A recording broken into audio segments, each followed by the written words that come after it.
stick with the agri sector because Ghana's cocoa production output is expected to fall short of the 930,000 metric tons forecast for 2018-2019 crop season. Chief Executive of COCOBOD, in an interview with JoyNews, blamed the situation on the outbreak of swollen shoot disease.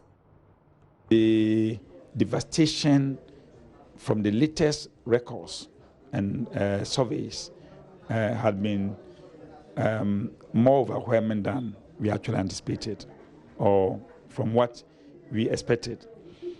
And a lot of cocoa trees have the disease latent. And then also the fact that now we've started cutting. Because the trees that we are cutting means they will not fruit, and because of that, they are going to impinge on our production this year. So if you've watched or followed our programs, we've doubled up our intervention, program. We've intensified our efforts just to make sure that whatever losses we are going to have from the swollen shoot, disease should be compensated by these interventions.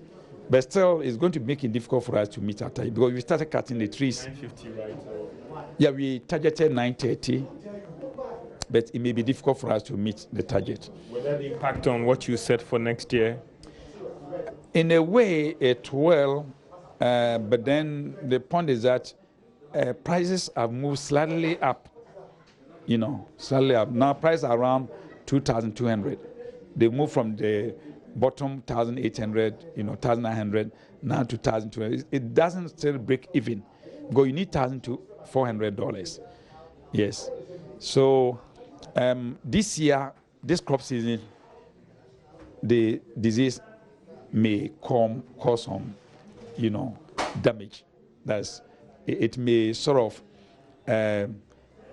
affect our target. But next year, looking at the program, the intensification of the programs we ran this year, we hope to meet our target next year. Yes. Let's explore the issue further. Philip Abayori joins me on the phone. He's with the Ghana Agri Chamber of Commerce. Philip, good afternoon. Many thanks for your time. Thank you.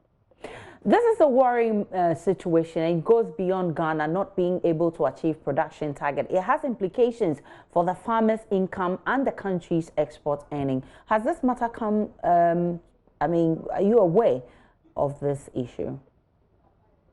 Yeah, I think we are fully aware about this issue.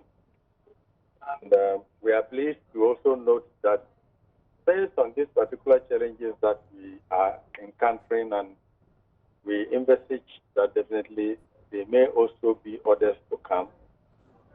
There have been programs that the Ministry of Food and Agriculture and the COCOBOD have also instituted. And as he has already said, there's even now planting for food for export and for jobs. That would mean that there are other crops that eventually are coming to support cocoa.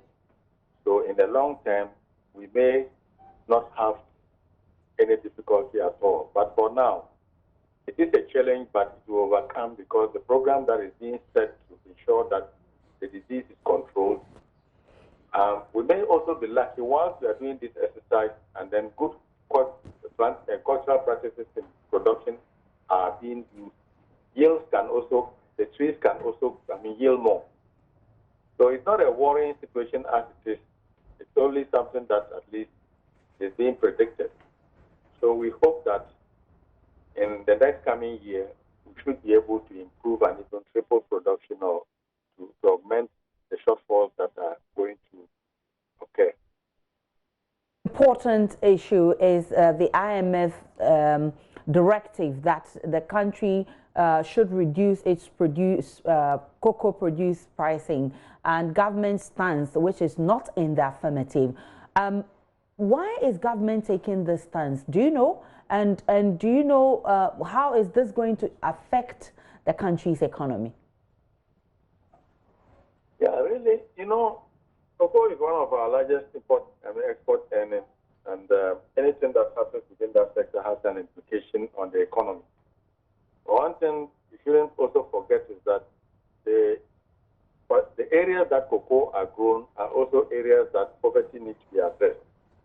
And our government is tackling poverty across the country, and then we're having LEAP programs and other programs to try and then ensure that poverty, if not totally eradicated, fully reduced. It will be counterproductive for government to downscale and then reduce prices of cocoa prices immediately based on this particular assertion. Because what will happen is that it can trigger huge poverty along the production areas.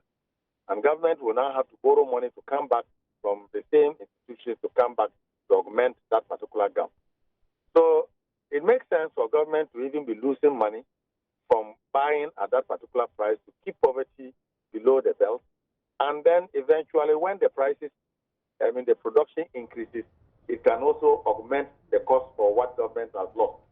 Than to go and reduce the price drastically, create endemic poverty within the cocoa growing areas, because now even they are affected with disease, now they are also going to be affected with price reduction.